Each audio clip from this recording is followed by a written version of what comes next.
आतापर्यंत घडलेल्या सगळ्या महत्त्वाच्या बातम्या तुम्ही माझ्यासह पाहिल्यानंतर यापुढच्या काही महत्त्वाच्या घडामोडी तुम्ही पाहणार आहात माझा सहकारी श्रेयस याच्यासह।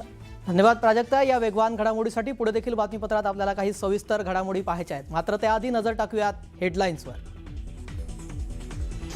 हेडलाईन्स प्रायोजक राम बंधू लोणचे। आता प्रत्येक जण जिंकेल।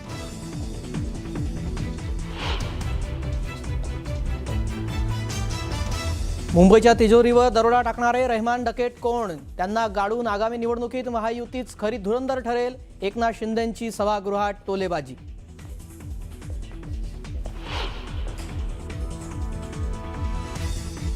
काही लोक 2 तासही सभागृहात बसले नाही। विरोधी पक्षनेत्याच्या मागणीशिवाय दुसरं काही नव्हतं। एकनाथ शिंदेंचा उद्धव ठाकरेंना टोला।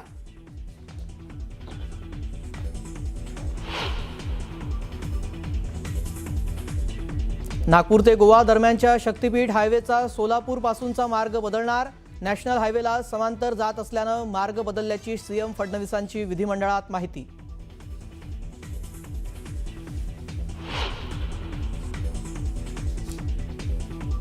जोपर्यंत चंद्र आणि सूर्य आहे तोपर्यंत मुंबई महाराष्ट्राचीच राहील। मुख्यमंत्री फडणवीसांनी विरोधकांना ठणकावलं।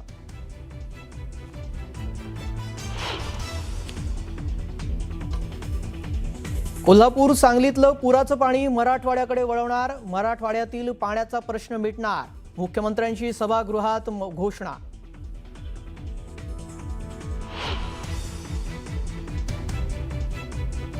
सात दिवसात फक्त घोषणांचा पाऊस। पैसा नाही खिशात, घोषणा मात्र अपार। सतेज पाटलांची सत्ताधाऱ्यांवर टीका।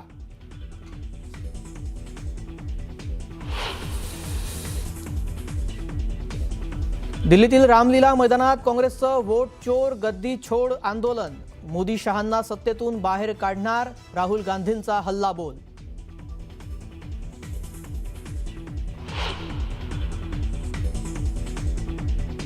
वर्ध्यातील ड्रग्ज प्रकरण पोलिसांना भोवलं। कारंजा पोलीस ठाण्यातील 6 कर्मचाऱ्यांची बदली।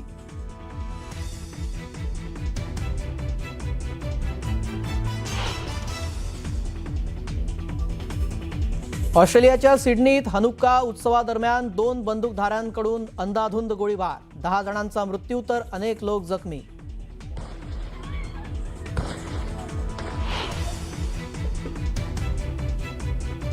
फुटबॉलचा सुपरस्टार मेस्सी मुंबईत। वानखेडेवर फुटबॉल प्रेमींची तुफान गर्दी। रणवीर सिंगसह अनेक नेते वानखेडेमध्ये दाखल।